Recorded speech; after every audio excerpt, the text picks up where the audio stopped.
আজ শনিবার 29 ফাল্গুন 2026 সালের 14ই মার্চ। ধনুরাশি, ধনুলগ্ন, স্যাজিটেরিয়াস সাইন জাতক জাতিকাদের আজকের দিনটি কিন্তু মধ্যম প্রকৃতির অতিবাহিত হবে।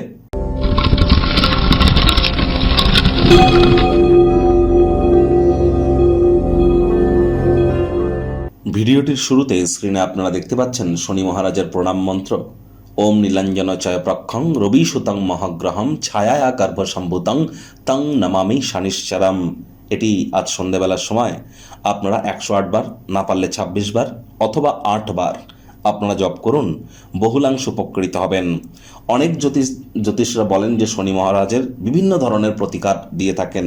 অনেকে নীলা, পীতাম্বরে নীলা বা শনি মন্দিরে পুজো দেওয়া, আবার কোনো লোহার জিনিস, চামড়ার জিনিস দান করতে বলা, সরিষার তেল দান করতে বলা। অ্যাকচুয়ালি শনিদেবের কি কোনো প্রতিকার হয়? তিনি তো কর্মফলদাতা। কর্মাণ্যেবাধিকারস্তে মা ফলেষু কদাচন মা কর্মফলেতি পূর্বা তে সংঘস্ত কর্মাণি। কর্ম না করে ফলের আশা কি করে আপনারা প্রাপ্তি করেন শনি মহারাজের কাছ থেকে? এজন্যই অ্যাকচুয়ালি কিন্তু শনি মহারাজের বা শনিদেবের কোনো প্রতিকার হয় না। এর একমাত্র প্রতিকার সৎ চিন্তা এবং ধর্মপ্রাণ, কর্মনিষ্ঠ, মাতৃভক্ত হওয়া, সময়ের কাজ সময়ে করা, টাইম বাউন্ডিং হয়ে চলা, হাইজিন মেনটেন করা, বাসি খাদ্য খাবার না খাওয়া। আর যারা লেবার সম্প্রদায়, শ্রমিক সম্প্রদায়ের যারা এবং যারা বয়োজ্যেষ্ঠ ব্যক্তি, তাদের সাথে সুসম্পর্ক বজায় রাখা, তাদের সেবা করা, এগুলো যদি মেনটেন করতে পারেন, চরিত্রকে যদি সঠিক রাখতে পারেন, জন্মছকে শনি যতই দুর্বল পজিশনে থাকুক না কেন, তৎসত্ত্বেও তিনি শুভ ফলাফল প্রদান করে থাকেন। তবে শনিবারের দিন আজ সরিষার তেল বেগুন খাবেন না, কিনবেন না। আজ সাদা রঙের বস্ত্র যেন পরিধান করবেন না। ভাগ্য মিটার আজ আপনাদের বলছে 5 আউট অফ 10। ভাগ্য আপনাদের অনুকূলেই থাকবে। সম্পর্কের ক্ষেত্র, কর্মজাগতিক ক্ষেত্রে আপনাদেরকে একটু সাবধানতা অবলম্বন করেই চলতে হবে। আত্মবিকাশের প্রকল্পগুলি একের থেকে বেশি উপায়ে আপনাদেরকে পুরস্কৃত করবে। আপনি নিজের সম্পর্কে ভালো এবং প্রত্যয়ী অনুভব করবেন। কায়িক পরিশ্রম হলেও শরীর মনে সতেজতা এবং তরতাজাই আপনারা অনুভব করতে চলেছেন। আপনাদের মধ্যে অনেকেই দ্রুত অর্থ উপার্জন করার আকাঙ্ক্ষার অধিকারী আপনারা হবেন। আয় ইনকাম আপনাদের বাড়বে। নতুন উদ্যোগ পরিকল্পনার পাশাপাশি নতুন নির্মাণ কার্যের শুরুয়াতও আজ করা যেতেই পারে। চাকরিজীবীদের অফিসে কম কথা বলে কাজ বেশি করতে হবে। মনের থেকে মস্তিষ্ককে বেশি দাম দিতে হবে।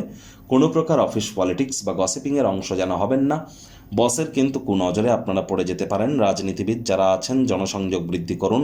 হার্ডওয়ার্ক, কঠোর কায়িক পরিশ্রমের কোনো বিকল্পই কিন্তু নেই। কর্মক্ষেত্রে কিছু খারাপ কাজ হওয়ার কারণে সারাটা দিন বিরক্ত থাকতে পারেন।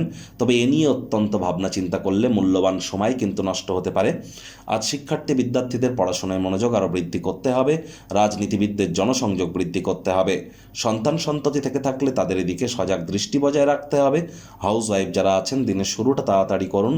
প্রেমিক প্রেমিকা, স্বামী স্ত্রী, না ভাব ভালোবাসা, রোম্যান্স, না তর্ক বিতর্ক, অশান্তি, কোনোটাতেই বাড়াবাড়ি যেন করবেন না। অন্যান্য দিনের ন্যায় আজকের দিনটিকে সাধারণ হিসেবে ট্রিট করবার আপ্রাণ প্রচেষ্টা আপনাদেরকে করতে হবে। শত্রুপক্ষ, বিরোধী পক্ষ আজ কিন্তু একটু হলেও শক্তিশালী থাকছে। এ বিষয়ে আপনারা অত্যন্ত সজাগ দৃষ্টি বজায় রাখুন। পারিবারিক দায়িত্বগুলি সঠিক সময়ের মধ্যে সুনিপুণভাবে পালন করুন। মানুষজন আপনাকে নতুন আশা স্বপ্ন তো দেখাবে, কিন্তু তারা অনেকটাই আপনার নিজস্ব উদ্যোগের উপরে কিন্তু নির্ভরশীল। আজ অবশ্যই চেষ্টা করুন পাড়া প্রতিবেশীদের কথায় কান পাতলা হয়ে সম্পর্কের ক্ষেত্রে সন্দেহবাতিক না হওয়া।